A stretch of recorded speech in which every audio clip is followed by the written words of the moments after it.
Hey guys, welcome back to my channel. And today we're doing another Halloween inspired nail. Dun dun dun. These ones are Freddy Krueger inspired. The struggle here and there was a little real. As you could see in my thumbnail, I tried being the key word, to actually draw Freddy. But you know, it's more abstract, but we're just gonna go with it, right?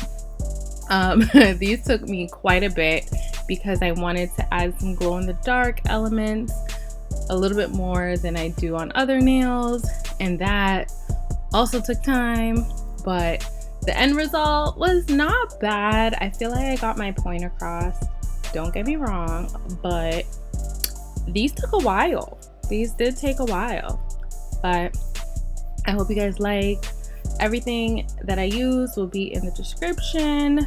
Please like, subscribe, comment, let me know what you guys want me to do next, all of that jazz, and I will catch y'all at the end. Bear with me, it's worth it.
We made it to the end. Woohoo! And we have final product. All right, here's what it looks like with the glow in the dark. What I do like is that there's, without a doubt, you know that these are Freddy nails. So that being said, let me know your thoughts in the comments and I'll check y'all later. Bye.